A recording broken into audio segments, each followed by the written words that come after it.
샬롬 류선생의 구속사 천국열차 유도수 목사님의 신구약 성경 파노라마를 낭독하는 시간입니다. 지금은 에베소서 파노라마 4장 13절에서 16절까지입니다. 하나 속의 성장.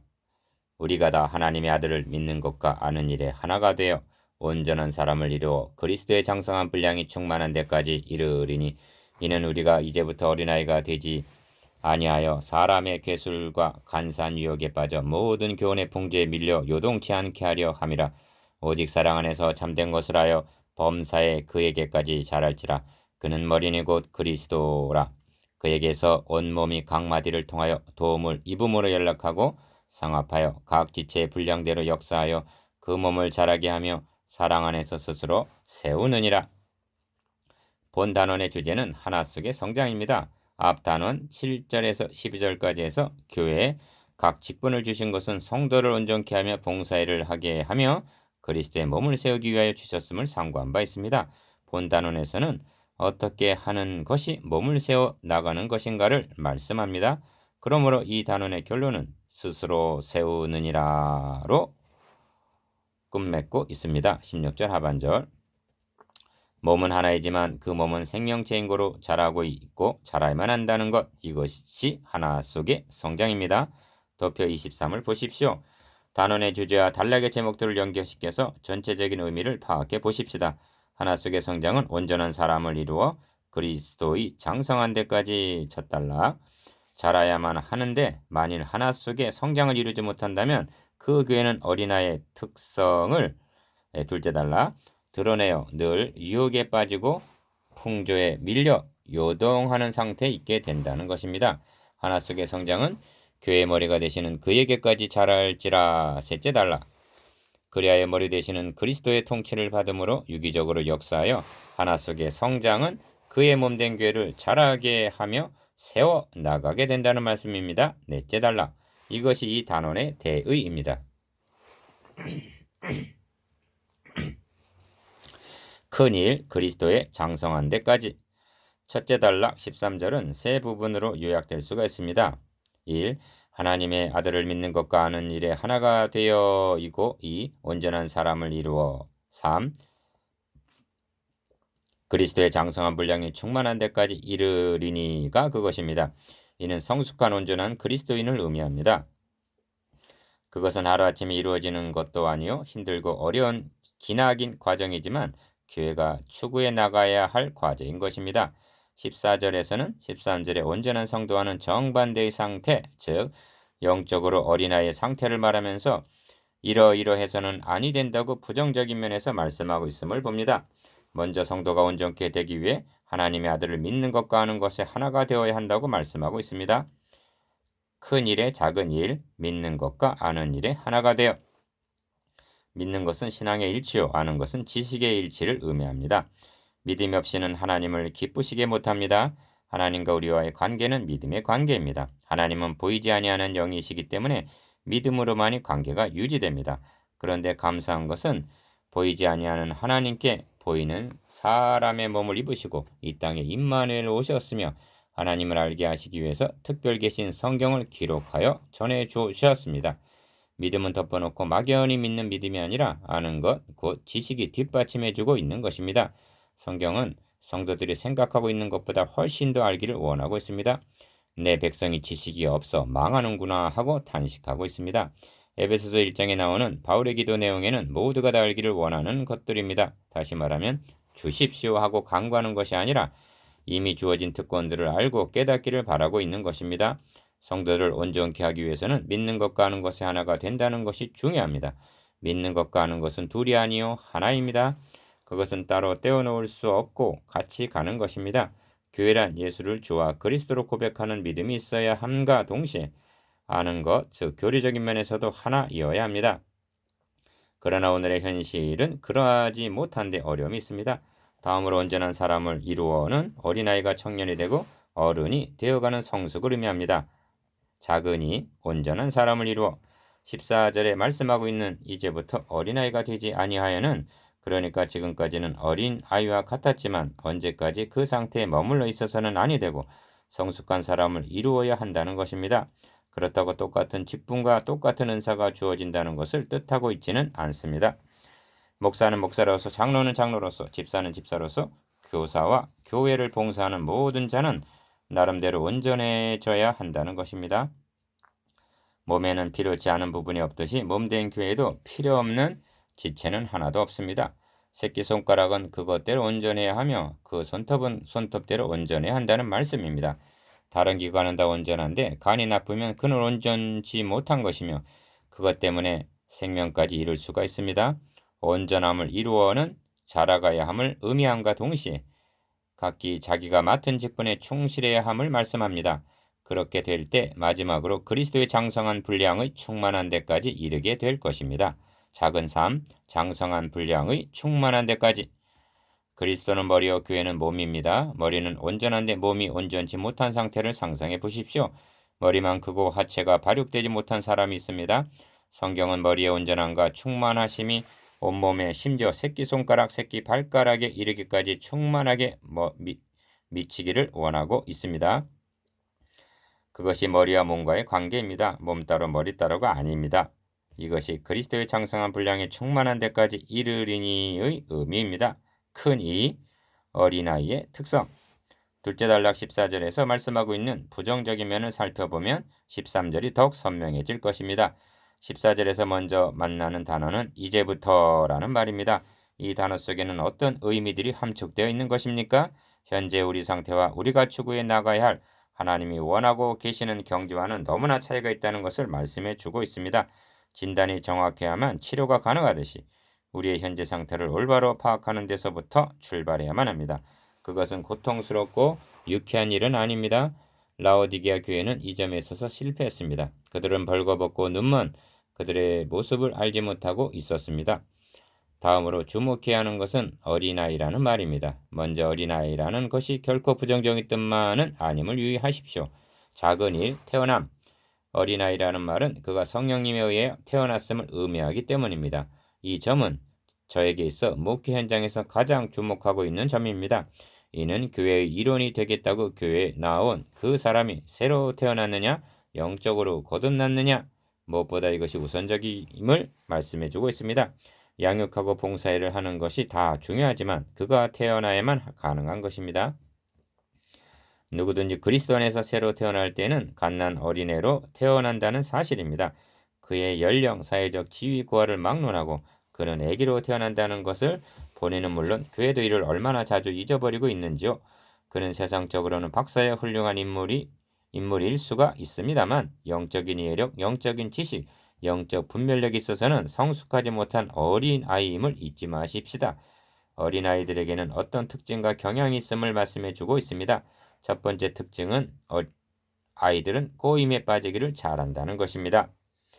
큰 이의 작은 이, 괴술과 간사한 유혹에 빠져 사람의 괴술과 간사한 유혹에 빠져가 그것입니다. 영적으로 어린아이와 같았던 고린도 성도들에게 보낸 바울의 편지 내용을 보면 더욱 분명해집니다. 고린도후서 11장 20절에서 누가 너희로 종을 삼거나 잡아먹거나 사로잡거나 자고하다 하거나 뺨을 칠지라도 너희가 용납하는도다. 고린도 성도들은 참 목자인 바울의 당부에도 불구하고 사람의 괴술과 간사한 유혹에 빠졌던 것입니다. 그것은 그들이 영적으로 무지하기 때문입니다. 분별력이 없기 때문입니다. 그러하기 때문에 그들은 목사와 교사들을 통해 양육받고 훈련될 필요가 있는 것입니다. 두 번째 특성은 그들은 안정되지 못하다는 점입니다. 교훈의 풍조에 밀려 유동치 않게 하려 함이라가 그것입니다. 작은 삶, 풍조에 밀려 유동함. 어린아이들은 잠시를 가만히 있지를 못합니다. 사달라고 울어댑니다. 그러나 장난감을 사주었을 때 그 장난감도 이내 실증을 느끼고 맙니다. 금방 웃는가 싶더니 울어댑니다. 이러한 특성이 영적 어린 아이들에게도 있다는 것입니다. 그들은 감정에 좌우됩니다. 조속으로 변합니다. 이런 어린 아이를 수십 명, 수백 명씩이나 돌봐야 하는 목회자는 고달픕니다. 그들은 신기하고 변화있고 새로운 것을 좋아합니다. 어디에 새로운 말씀은 없는가? 신기하고 놀라운 것은 없는가? 바람에 바다 물결이 유동하듯 이리저리 밀려 다닙니다. 이러한 특성뿐만 아니라 어린아이 앞에 놓여있는 여러 가지 위험도 있습니다. 근신하라 깨어라. 너희 대적 마귀가 오는 사자같이 두루 다니며 삼킬 자를 찾나니 너희는 믿음을 굳게 하여 저를 대적하라고 하신 베드로전서 5장의 말씀을 공연히 하신 말씀으로 여기지 마십시오. 작은 사, 위험한 장애물. 마태복음 24장에서 거짓 그리스도들과 거짓 선지자들이 일어나 큰 표적과 기사를 보여 할 수만 있으면 택하신 자들도 미혹하게 하리라. 보라, 내가 너에게 미리 말하였노라고 하십니다. 그러나 오늘날 우리는 이 경고에 얼마나 귀를 기울이고 있는지요. 어린아이들은 이에 대한 분별력이 없습니다. 대항하여 싸울 힘이 없습니다. 그러므로 하나님께서는 교회 안에 사도와 선지자 혹은 복음 전하는 자, 목사와 교사들을 주셨습니다. 이는 성도를 온전케 하며 봉사일을 하게 하며 그리스도의 몸을 세우게 하기 위해서입니다. 믿는 것과 하는 일에 하나가 되어 온전한 사람을 이루어 그리스도의 장성한 분량이 충만한 데까지 이르게 하려는 것입니다. 우리는 어디서부터 시작해야만 합니까? 이제부터는 어린아이가 되지 아니하여입니다. 다시 말씀드리면 지금까지는 어린아이 상태에 머물러 있었다는 것을 인정하는 일부터 시작해야만 합니다. 많은 그리스도인들은 그것을 인정하려 들지 않고 있습니다. 되지 못하고 된 줄로 아는 자는 스스로 속임이라 스스로 속고 있는 것입니다. 이제는 양육되고 훈련받아야 할 필요가 있는 것입니다. 저는 스라링 체험을 말씀드려야겠습니다. 제가 섬기는 교회에 건전치 못한 신앙 풍조에 물들어 있는 이러한 여집사 한 분이 있었습니다. 나는 그를 돕고자 2년이나 심혈을 기울였으나 허사였습니다. 괴술과 간사한 유혹에 빠져 그는 떠났습니다. 이를 바로 잡는다는 것이 얼마나 어려운 일인지요. 양육을 받기 위해서는 먼저 내가 영적으로 어린아이라는 것을 깨닫는다는 것이 중요합니다. 되지도 못하고 된 줄로 아는 자를 양육할 수는 없습니다. 여러분은 어떠하십니까? 자신에게는 어린아이와 같은 특성들은 없습니까? 그리스도의 장성한 분량에 이르도록 전심전력을 다하십시오. 성도 한 사람 한 사람이 성장해야 교회가 성장하는 것입니다. 큰 삶, 그에게까지 자랄지라. 세 번째 단락 15절에서는 오직 사랑 안에서 참된 것을 하여 범사에 그에게까지 자랄지라. 그는 머리시니 곧 그리스도라고 말씀합니다. 그에게까지 자라라. 그것은 분명한데 어떻게 하면 그렇게 될 수가 있는가? 이것이 문제입니다. 이를 두 마디로 요약하고 있음을 보게 됩니다. 사랑 안에서 참된 것을 하여가 그것입니다. 사랑과 진리의 조화입니다. 성숙한 그리스도인이 된다는 것은 사랑의 소유자임과 동시에 진리로 무장된 사람이라는 것입니다. 작은 일, 사랑과 진리. 사랑은 교회 하나됨을 위해서는 없어서는 아니 되는 요소입니다. 다른 한편 진리란 사람의 개술과 간사한 유혹을 막아내고 이단 사설을 물리치는 원동력이 되기 때문입니다. 교회는 사랑 안에서 자라며 진리 안에서 세워져 가는 것입니다. 오늘날과 같이 혼란한 세대 가운데 진리를 지키겠다는 충성된 파수꾼이 있으면 감사한 일입니다. 그러나 진리를 지키겠다고 눈에 불을 켜다 보면 사랑이 식은 싸늘함을 맛보게 됩니다. 반면 이래도 좋고 저래도 좋다는 식으로 사랑만을 내세우다가 어떠한 희생을 치르더라도 지켜야만 할 기독교의 근본 진리마저 변질되고 마는 것을 보게 됩니다. 성경은 사랑 안에서 참된 것을 하여 그에게까지 자라가라고 말씀하고 있는 것입니다. 14절에서 사람의 개술과 간사한 유혹을 물리쳐야 할 것을 말씀한 다음에 이어서 15절에서는 사랑 안에서 참된 것을 지키라고 말씀하고 있는데 주목해야만 할 것입니다. 비진리를 대항하되 논쟁이나 토론에 기르는 승리감에 사로잡혀서는 안 되고 그를 긍휼히 여기는 사랑 안에서 행해야 된다고 말씀하고 있습니다. 성도를 권장하는 마당에서도 불의를 드러내려는 사법적인 입장에서가 아니라 그 상한 영혼을 치료해주려는 사랑 안에서 행해여야 한다고 말씀합니다. 작으니 균형 잡힌 그리스도인. 범사에 그에게까지 자랄지라에 있어 범사란 의미는 한쪽 날개만 발달하지 말고 양쪽 날개가 고루 발달하여 균형 잡힌 그리스도인이 되라는 뜻이 담겨져 있습니다. 지적으로 다시 말씀드리면 교리적으로 뼈대가 서 있을 뿐만 아니라 사랑의 살과 가죽이 덮여서 따사로운 체온이 느껴지는 감정의 소유자이어야 한다는 것입니다. 그 다음으로 그는 머리는 곧 그리스도라고 말씀합니다. 그리스도는 교회의 머리입니다. 성숙한 그리스도인이란 지적인 면과 감정적인 면뿐만 아니라 머리가 지시하는 대로 순종하며 실천하는 의지적인 사람이라는 것입니다. 머리가 명령을 내려도 손발이 말을 안 듣거나 지시한 바도 없는데 자기 마음대로 떨거나 하는 사람을 중풍병자라고 합니다. 신경의 일부가 마비가 된 것입니다. 이는 결코 균형 잡힌 사람은 아닌 것입니다. 한마디로 범사에 그에게까지 자랄지라고 말씀합니다. 지정의적인 신앙인격이 예수 그리스도를 닮은 사람이 그에게까지 자란 사람입니다. 큰 사 자라게 하여 세움. 15절에서 그는 머리이고 그리스도라고 우리를 통제하는 머리는 그리스도이심을 말씀하고는 16절에서 그에게서 온몸이 각 마디를 통하여 도움을 입음으로 연락하고 상합하여 각 지체의 분량대로 역사하여 그 몸을 자라게 하며 사랑 안에서 스스로 세우느니라고 말씀합니다. 바울 사도는 지금 인체 신비와 그 기능을 말하려는 것이 아니라 몸된 교회가 어떻게 머리 되시는 그리스도의 통제 밑에서 각 지체의 분량대로 역사하여 그 몸을 자라게 하는가를 말씀해 주고 있습니다. 작은 일, 인체, 신비스러운 조화, 온몸이 각 마디를 통하여 도움을 입음으로 서로 연락하고 상합하여 있다는 것입니다. 사도는 성도 상호 간의 관계를 2장 21절에서는 건물마다 서로 연결하여 지어져 가는데 비한 바가 있습니다. 큰 대리석 석조 건물이 어떻게 서로 연결되어 지어져 가고 있는지를 상기시켜 줍니다. 지금은 인체의 구조를 통해 좀 더 복잡하고 신비함을 더해 줍니다. 인체는 수많은 관절들로 연결되어 있습니다. 한쪽은 오목하고 다른 한쪽은 볼록합니다. 그리고 그 표면은 잘 다듬어 있어 작동이 용이하게 결합되어 있습니다. 그러나 그것이 전부는 아닙니다. 그 이외에 혈관과 신경조직이 서로 연락하고 상합하여 있습니다. 새끼손가락을 움직인다고 생각해 보십시오. 우리는 너무나 당연한 것으로 아무렇지 않게 여깁니다만 지금 우리가 대하고 있는 16절의 말씀이 거기에 다 적용이 됩니다. 지금 작은 새끼손가락은 누구의 지시를 받고 움직이고 있습니까? 그것이 어떻게 움직이도록 결합이 되어 있습니까? 그 명령은 어떤 계통을 통해 전달됩니까? 움직일 수 있는 힘은 어디서 공급되고 있습니까?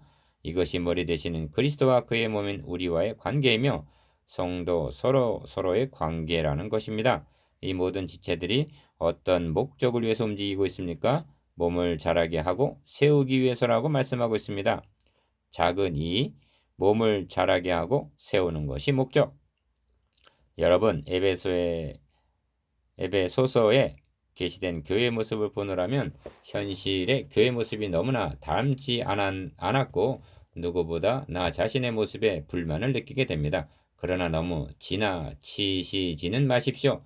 왜냐하면 하나님께서는 단념하시거나 포기하시지 않았기 때문입니다. 은혜 언약의 요점은 내가 하리니 너는 뭐뭐 되리라 입니다. 오직 하나님께서 하시면 우리는 하나님의 뜻하신 바대로 될 것입니다.